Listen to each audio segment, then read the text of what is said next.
Hello and welcome to the second video. In this video I will be talking about Border Dispute. This map was created because I wanted to have a game mode with the three elements of tug of war, diplomacy and nomadic. The tug of war element comes from the red player, the Italian kingdom, and the blue player, the Malian kingdom, whose job there is to fight for control over the land itself.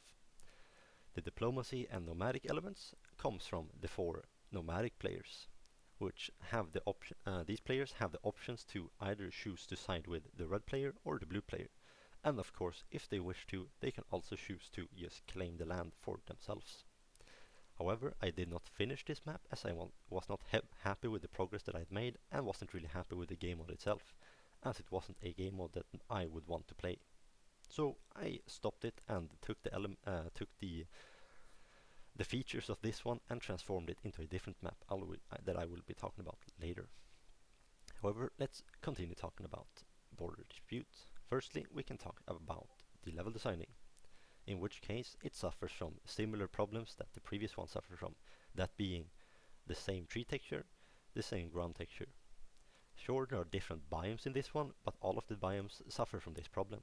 Same ground texture, same tree model, same ground texture, and of course the desert doesn't have much of any trees. And this is the same problem all over the place. It is just similar tree models and the ground textures. However, with this map I did try something different, as there is now a water element to the map itself, though I wouldn't say I successfully implemented this feature, as it doesn't add much to the game itself and the islands are very poorly put together.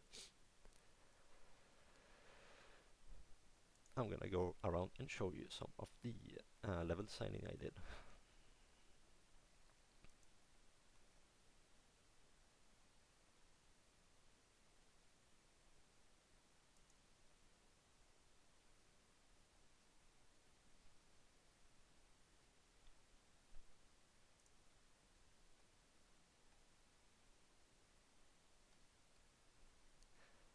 Now let's talk about some of the triggers. The first trigger we have is the relic trigger, which is to spawn a relic for the blue player. The first one here is to give information to all of the players that while the Malian ruler, this guy, is still alive, a relic will spawn in this location. The second one is a reminder that in 1 minute the relic will spawn. And lastly, we have the relic spawn itself. It checks if the Malian ruler is alive, and it has a timer of it has a timer of 5 minutes, and once that has passed, a relic will spawn in this location. Then we have a similar system to the previous one, a trade card limit. However, this one allows players to make their own trade cards instead of spawning them in automatically. How it does this is by first we have three different options, or not options, three different triggers right here. The first one is to enable trade cards if the players have fewer than 4. The second one is to disable the option of trade cards if the player has more than 5 or 5 or above. And lastly, this one is to stop players from, let's say, the blue player has queued up 6 trade cards, even though they're only allowed to have a maximum of 5. What this would then do is that when 5 trade cards have been created, all of their markets will first be changed to Gaia, which would result in the trade cards being cancelled. Then it would change it back. This would result in the 6 trade cards being cancelled, meaning that the player can't get more than 5. Then we have the market limit, which does about the same thing. It checks if the player has less than, it checks if the player has no markets, and if the player has no markets, then they can build a market. But if they, however, do have a market, they can no longer build a market. Then there is a similar castle and tower limit as the previous one, that simply checks if the player has a certain amount of castles or towers and enables them or disables them depending on which requirements they are meeting.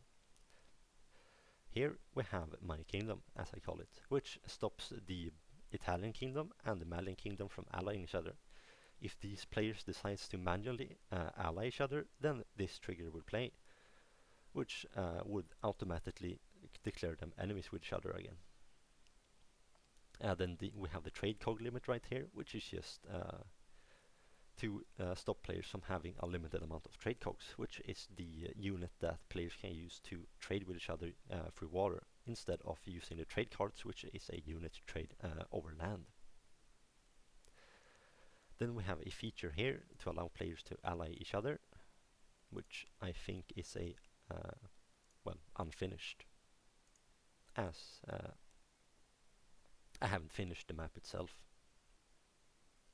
And lastly, there is the Castle Age unlock, which I also believe is unfinished, as, like I said, I didn't finish the map itself.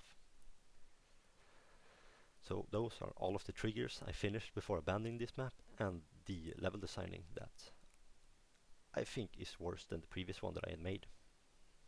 Thanks for watching.